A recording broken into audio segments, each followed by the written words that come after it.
If you are reading this, I am already dead. It all started when I met a boy named John. His parents had called me complaining about his imaginary friend. His parents were worried about him, thinking that he was becoming disassociated with reality. When I visited John for the first time, he seemed like every other normal 8-year-old boy. He was drawing obscure pictures of a creature. When I asked him what he was drawing, he would reply, "His name is Munch, and he wants to be my friend." The picture was of a short, round creature with green fur. He had large red eyes and a purple horn on top of his head. He didn't seem to have a mouth or hands, but he did have 2 large feet at the bottom of his fur, and a blue scaled tail. He seemed like a cute little creature from a cartoon. I told his parents not to worry, and that it's normal for kids around John's age to have an active imagination. A few weeks had passed when I had received a phone call from John's father. "He's real! I saw him a couple weeks ago," he said to me. He sounded quite hysterical, and I did my best to try and calm him. "You don't understand. He's in my head too. Make him stop! Make him stop!" John's father exclaimed. Before the line disconnected, I was worried about John and his family, so I decided to call the police and head over to his home. Once I arrived, I saw that there were no lights on in the house, and the front door was locked. I tried knocking, but there was no answer. The police showed up not long after I had arrived. I explained to them the situation and voiced my concerns.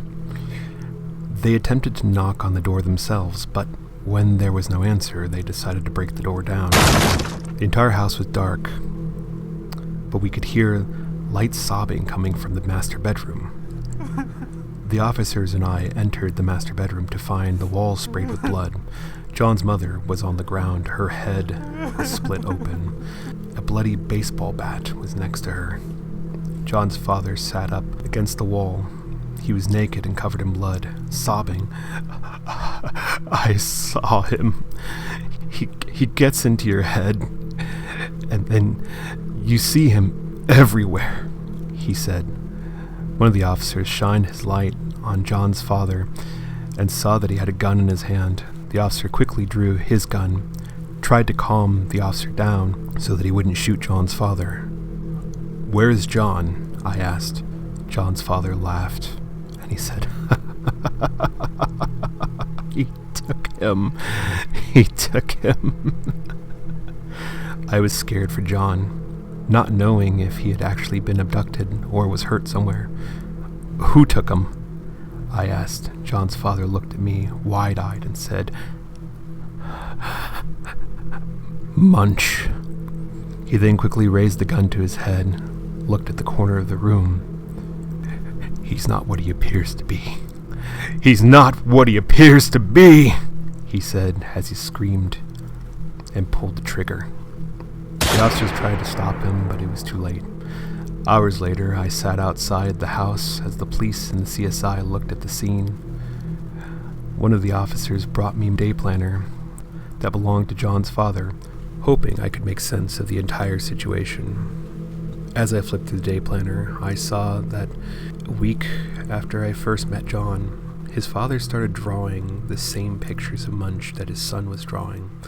The only difference was that the days that went on, Munch began changing in every picture, becoming more and more horrifying and grotesque each day. I kept flipping through the pages until I came to some writing. It said, "Once you know about him, you'll see him, and he'll see you." Once he sees you, he'll follow you.